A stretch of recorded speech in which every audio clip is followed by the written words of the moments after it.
Right now, beneath your meticulously manicured lawn, a zombie organism might be actively plotting to dismantle your home's foundation. Yeah, which sounds crazy, but it is entirely possible. You usually think that when you cut down a tree in the yard, there's this expectation of finality. You hear the yell of timber, the trunk hits the grass, the sawdust settles, and you just think the story is over. Right, it feels like closing a really long book. Exactly. But that illusion of finality is incredibly common. The visual problem is solved, the view is cleared, and you assume the biological processes have simply ceased. But they haven't. Not at all. The reality of landscape management and subterranean biology is that falling timber isn't the end of the book at all. I mean, it is barely the end of chapter 1. Welcome to today's deep dive. We are talking directly to you, the property owner, the weekend gardener, or just the intensely curious listener who wants to know the hidden mechanics of the world right outside your window. Because today, we're exploring the unseen biology and the, frankly, violent physics of tree removal. We really are. Our roadmap for this exploration comes from a fascinating series of articles published up through July 2026 by John Constantine on the West Covina Tree Service website. Yes, specifically, we're looking at their complete guide to stump grinding, along with their broader, highly technical insights into arboriculture in Southern California. The goal here is to transform what seems like a mundane weekend yard chore into a full-blown exploration of subterranean threats, mechanical eradication, and the chaotic physics of emergency tree removal. So we are jumping right into the aftermath of the chop. You're standing in the yard, the tree is gone, and all that is left is the stump. And the standard homeowner move is to just walk away, right? Yeah. Maybe put a potted plant on it and call it a day? Right, but leaving that stump in the ground is the equivalent of flipping a switch that awakens a completely new, highly aggressive ecosystem. Wow. Because the moment a tree is severed from its canopy, its biological defense mechanisms like the sap flow, the chemical repellents it naturally produces, they immediately shut down. So the shield is down. Exactly. The cellular structure of the wood begins to break down. And in a warm, dry climate like the Southern California environment highlighted in our sources, that decay process accelerates in a very specific way. Okay, let's unpack this. Because the sources point out that a vacant stump is not just a piece of dead wood. It is essentially an abandoned, all-you-can-eat buffet that you've just left sitting, like, 20 feet from your living room. Yeah, the biochemical reality of that decaying wood is fascinating. As the cellulose and lignin in the stump begin to break down, they actually emit chemical signatures. Like a signal? Yeah, these volatile organic compounds act as a literal dinner bell for some very destructive organisms. We're looking at subterranean termites, carpenter ants, and wood-boring beetles. Basically the worst guests you could invite to a buffet. Exactly. A stump provides the perfect microclimate for them. It retains ground moisture, offers shelter from predators, and serves as an incredibly dense, concentrated food source. And here is the part that should make anyone with a stump in their yard sit up and take notice. These pests are not content to just finish the buffet and leave. No, they are not. They use that stump as a staging ground. It becomes a biological beachhead. As a termite colony expands, its population quickly outgrows the immediate food source of the stump. Which means they need to look elsewhere. Right. Subterranean termites build mud tubes, which are essentially little armored highways radiating outward in search of more cellulose. And if that stump is in your front yard... Then the largest, most abundant source of cellulose nearby is the framing of your house. Oh, man. By leaving the stump, you haven't just provided food, you've established a thriving colony within striking distance of your structural foundation. I understand the termite threat, but I have to push back on another danger the sources brought up because it frankly sounds like a biological impossibility to me. Oh, the root growth. Yeah. I get that a root system stores carbohydrates, but how can a tree with absolutely no leaves for photosynthesis, no canopy, and a severed trunk continue to grow? It sounds wild, I know. The sources claim this dead stump can actually destroy a concrete driveway.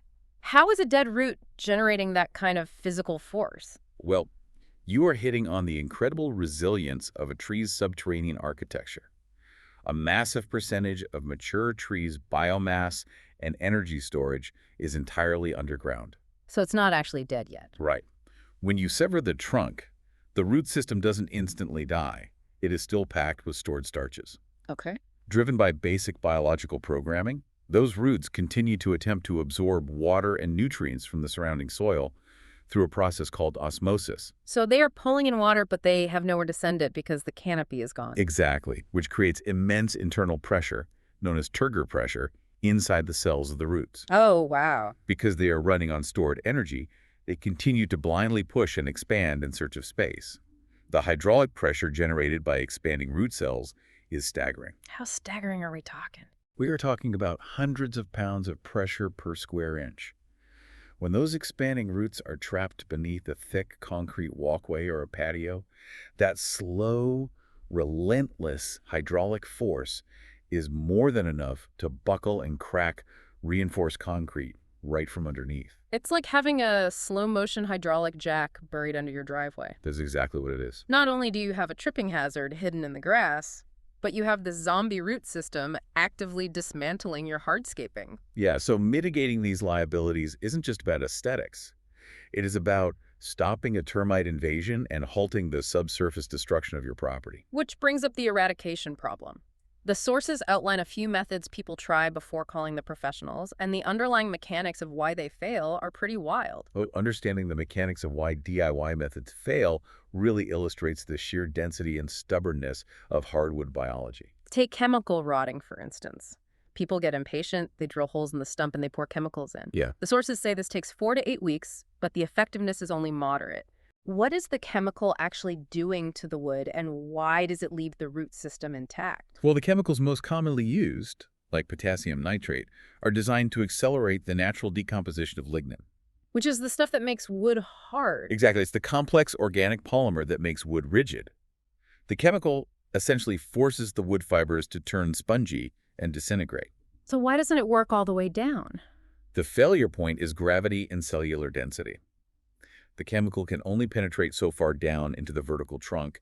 It rarely reaches the sprawling lateral root system. Ah, I see. The structural integrity of the stump might rot away, leaving a mushy mess on the surface, but the deeper roots remain fully intact and capable of the exact ground-swelling hydraulic issues we just talked about.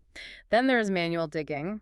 I look at this as the ultimate abandoned weekend DIY project. You grab a shovel and a pickaxe, thinking you'll knock it out in an afternoon. Yeah, good luck with that. The sources say this involves 1 to 2 days of intense physical strain and is almost always abandoned mid-process. People vastly underestimate the tensile strength of a mature root ball. Roots don't just sit in the dirt. They weave and bind with the soil, creating a composite material. So it's not just digging through loose dirt. No, trying to dig out a mature stump is like trying to chop your way through underground rebar with a hand trowel. That sounds miserable. The roots are designed to anchor thousands of pounds of swaying tree against hurricane-force winds. A homeowner with a shovel is simply not going to overcome that mechanical advantage. Which naturally leads us to the mechanical solution, which is professional stump grinding. We are talking about a machine outfitted with a massive rotating cutting disc and sharp carbide teeth. Right, the engineering behind a commercial stump grinder is built entirely around shearing force. Okay. Those teeth are usually made of tungsten carbide, which is incredibly dense and heat-resistant. As the disc spins at thousands of revolutions per minute, the operator sweeps it back and forth. So it's like a giant high-speed sand. Sort of, yeah. The carbide teeth don't chop. They use high-velocity friction to literally shave and chip away the dense lignin and cellulose fibers, incrementally turning this massive, stubborn base into loose wood chips. I noticed a very specific detail in the sources. They note that professional grinders usually penetrate between 4 to 6 inches below the surrounding soil grade. Yeah, that's standard. My immediate question was, why stop there? Are they just trying to save time, or is there a specific anatomical reason they target that exact depth? This raises an important question about the anatomy of the tree itself, and it's the key to actual eradication. 4 to 6 inches is not an arbitrary number. Okay. That specific depth is targeted to obliterate a biological zone called the root collar. The root collar. I've heard the term, but what is it actually doing? The root collar is the critical transition zone where the vertical trunk flares out and becomes the horizontal root system. Biologically, it is packed with meristematic tissue. Meristematic tissue. Yeah, that is the specialized cellular tissue responsible for generating new growth. If you take a chainsaw and cut a tree perfectly flush with the grass, the root collar is still sitting just below the surface, fully intact. Meaning the zombie tree can still regenerate? Oh, it will actively send up hundreds of new shoots, called suckers, frantically trying to replace the lost canopy. I've seen that. Yeah. Little tiny trees growing out of a stump. Exactly. By grinding 4 to 6 inches below grade, The carbide teeth mechanically vaporize that meristematic tissue. You are destroying the biological command center. Wow. The remaining deeper roots are now permanently cut off from their central hub. They can no longer regenerate, and they will eventually succumb to natural decay. That makes perfect sense. Furthermore, creating that 6-inch depression leaves just enough room to properly level the ground with premium topsoil so your lawn is perfectly flat. There's a massive caveat to grinding deep into the earth, though. It pulls us out of the biology of the tree and straight into the unseen civic network of the neighborhood. Oh, the underground utilities. Exactly. Before a grinder even comes off the trailer, the site requires a strict safety assessment. You have water lines, high-pressure gas pipes, and electrical conduits running beneath these lawns. Yeah, hitting a gas main with a high-speed carbide cutting disc spinning at thousands of RPMs is an absolute nightmare scenario. It is catastrophic. Grinding is a highly delicate operation disguised as brute force. It really is. The operator is simultaneously navigating the unseen biological network of the root collar while avoiding the explosive or electrifying civic network buried inches away. So we've been looking at this from a surgical perspective, carefully planning a removal, dodging gas lines, and shaving away exact millimeters of a root collar. Right, when things go according to plan. But nature doesn't always give us the luxury of a planned surgical removal. Severe weather completely rewrites the rulebook. The transition from planned arboriculture to emergency response is jarring. The sources specifically highlight the San Gabriel Valley, where severe weather patterns and those brutal high winds can literally lift massive trees, pulling the entire root ball completely out of the ground. Yeah, it's terrifying to see. When a tree crashes onto a property or a stump is suspended in the air leaning dangerously, standard grinding protocols are totally useless. Applying standard protocols to an uprooted tree isn't just useless, it can be fatal. The physics of a fallen tree are incredibly deceptive. Here's where it gets really interesting, because the source describes these uprooted stumps as holding immense physical tension. Right. I was trying to visualize this, and the best way I can describe it is like a giant loaded mousetrap. Or imagine a massively thick rubber band stretched to its absolute limit, holding tons of kinetic energy just waiting to snap. What's fascinating here is the sheer physics of that tension. When you break it down, when a massive tree is blown over by high winds, the root system on the windward side, the side the wind is hitting, is violently ripped out of the earth. Okay, making sense so far. But the roots on the leeward side often don't break. They act as a subterranean hinge. So the entire weight of the massive trunk and all the branches in the canopy is pulling against those remaining anchored roots. Exactly. The trunk transforms into a massive mechanical lever. The canopy is the weight, the anchored roots are the fulcrum. All of that potential energy is locked into a state of precarious balance. It's just waiting to go off. Now, picture an untrained homeowner walking up to that fallen trunk with a chainsaw, thinking they're just going to clear the driveway. They start making a cut right through the main trunk. They're essentially severing the lever. The moment the blade cuts through the final fibers of that trunk, the massive counterweight of the canopy is detached. The immense tension stored in those hinged leeward roots is instantly released. Oh, man. That heavy root ball, which can easily weigh 2,000 or 3,000 pounds, will violently snap back into its original crater with crushing force. The mousetrap snapping shut. Exactly. If the person operating the chainsaw is standing too close to the root ball or positioned on the wrong side of the cut, that 1,000-pound mass of wood and dirt will take them right into the hole with it. That is genuinely terrifying. Handling these unpredictable scenarios requires deep technical expertise, specific stabilization gear like heavy-duty winches, and an intimate understanding of kinetic energy. And the physics get even more complicated when the tree doesn't just fall in the yard, but actually crashes through the roof of a house. Yeah, that's a whole different level of emergency. The sources point out that professional arborists don't just back up a truck and drag the tree off the shingles. They bring in heavy cranes to lift the trunks vertically. Dragging tons of timber laterally across a compromised structure is a recipe for a secondary collapse. Because the house is already weakened. Right. A roof truss system is designed to handle static, vertical loads like the weight of the roof itself or maybe some snow. It is not designed to handle the dynamic, lateral friction of a 2-ton oak tree being dragged across it. It would just tear it apart. If you drag the tree, the jagged branches catch on the trusses and pull the entire framing system down right into the living room. So the crane allows them to suspend the weight entirely, cut it into manageable sections, and lift it straight up into the air.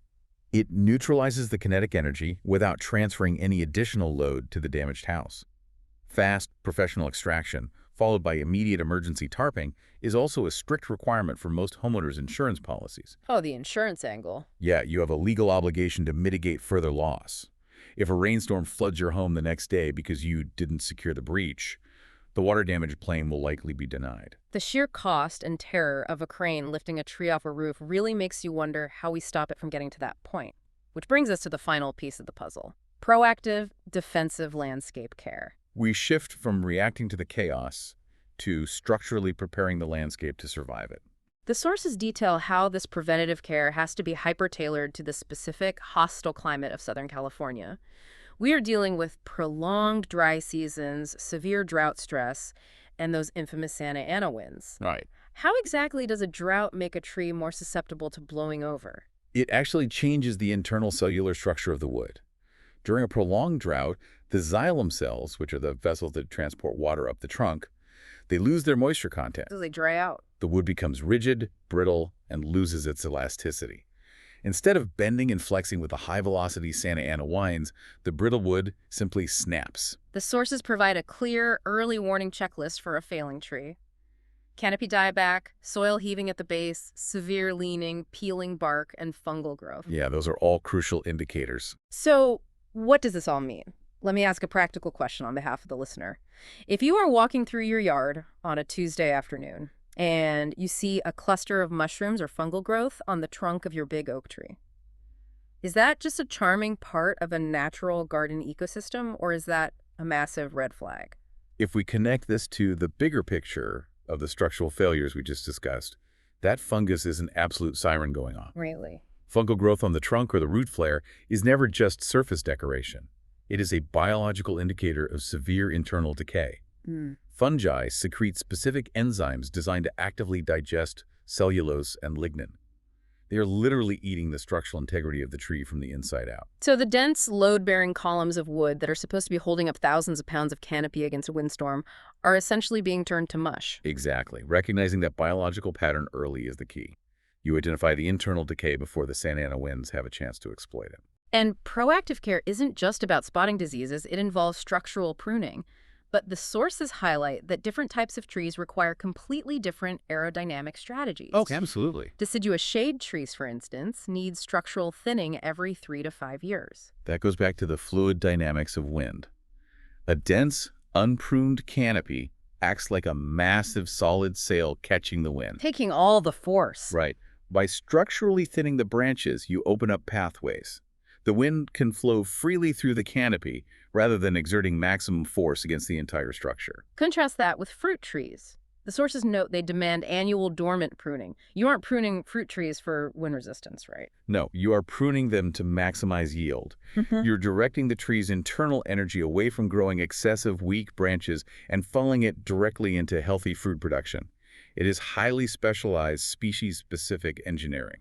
And once you've managed all of this, whether it's pruning for wind resistance or successfully removing a hazard, the final step is landscape restoration. The system must be balanced again. Yeah, you can't just leave it. Let's say you've done everything right. You identified the fungal decay, brought in the pros, they safely removed the tree, and ground the stump down 6 inches to vaporize the root collar. The ideal scenario. You were left with a massive pile of wood chips and a crater in the yard. The sources mention repurposing those wood chips as garden mulch, which helps retain soil moisture during those long, dry seasons. And you fill the crater with topsoil and ensure proper site grading.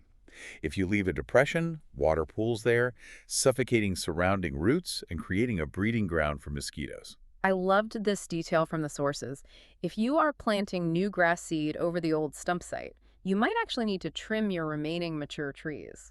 It is a totally interconnected system. By removing one canopy, you've altered the sunlight distribution.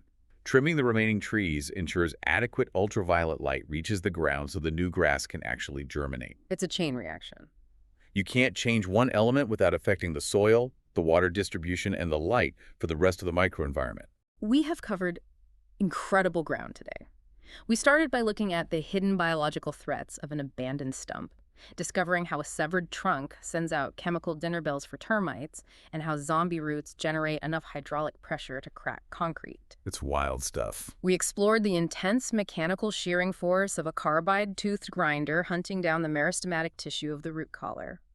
We survived the terrifying kinetic snapback physics of uprooted storm trees, and we learned how to structurally prepare a canopy's aerodynamics to withstand harsh winds. It fundamentally changes how you perceive the vegetation around your home.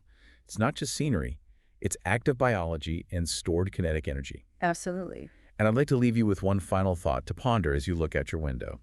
We discussed how a single removed tree's root system can blindly push through a driveway or bridge a colony of pests to your foundation.